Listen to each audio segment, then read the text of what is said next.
Hello friends, welcome to our channel. So இன்றைக்கி வந்து பார்த்திங்கன்னா நம்ம வந்து புதுசாக கொஞ்சம் ஃபிஷஸ் எடுக்கலாம்னு சொல்லிட்டு வந்து பார்த்திங்கன்னா லயர் டெயில், அதாவது மூன் டெயில் மாலிஸ் வந்து கொஞ்சம் எடுத்திருந்தோம், இம்போர்ட்டட் மாலிஸு.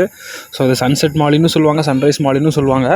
ஸோ இது வந்து பார்த்திங்கன்னா நீட்டாக வந்து பேக் பண்ணி வெளியே வந்து பார்த்திங்கன்னா நியூஸ் பேப்பர் போட்டு கொடுத்துருந்தாங்க. நியூஸ் பேப்பர் எதுக்கு போடுறாங்கன்னா, இப்போ நம்ம மார்னிங் டைம் வந்து பார்த்திங்கன்னா டிரான்ஸ்போர்ட் பண்ணுறப்போ கொஞ்சம் வந்து வாட்டர் வந்து ஹீட் ஆக சான்சஸ் இருக்குது. ஸோ அதனால் வந்து பார்த்திங்கன்னா அந்த மாதிரி நியூஸ் பேப்பர் 2 லேயர் சுற்றிட்டு அதை வந்து நினச்சி போட்டுருவாங்க. ஸோ அப்படிங்கும்போது அவுட்டர் லேயர் வந்து கொஞ்சம் ஜில்லுன்னு இருக்கனால ஸோ ஃபிஷ்ஷஸும் வந்து பார்த்திங்கன்னா இந்த ஹீட் ப்ராப்ளம்னால அஃபெக்ட் ஆகாது. அதே மாதிரி வந்து பார்த்திங்கன்னா கொஞ்சம் ஸ்ட்ரெஸ் இல்லாமல் இருக்கும். ஏன்னா நம்ம ஓப்பனாக விட்டுருந்தோம்னா அது ஆடுறப்போ வந்து பார்த்திங்கன்னா ஸ்ட்ரெஸ் இல்லாமல் இருக்கும். ஸோ எல்லாத்தையுமே அன்பேக் பண்ணிட்டேன். சூப்பராக இருந்தது எல்லாமே பார்க்குறதுக்கு. ஸோ டெயில் வைஸ் ஆகட்டும், ஷேப் ஆகட்டும், அந்த ஃபின் ஆகட்டும், எல்லாமே வந்து சூப்பராக இருந்துச்சு. ஸோ அதோட சைட் வியூ நான் வந்து காட்டுறேன் உங்களுக்கு, பாருங்கள் எப்படி இருக்குன்னு சொல்லிட்டு. ஸோ இதில் வந்து பார்த்திங்கன்னா ஷார்ட் பாடி பலூன் சன்செட் வந்து பார்த்திங்கன்னா ஒரு 5 பேர்ஸும், நார்மல் வந்து பார்த்திங்கன்னா லாங் பாடி வந்து பார்த்திங்கன்னா ஒரு பேர் எடுத்துருந்தேன். தேங்க்யூ ஃபார் வாட்சிங்.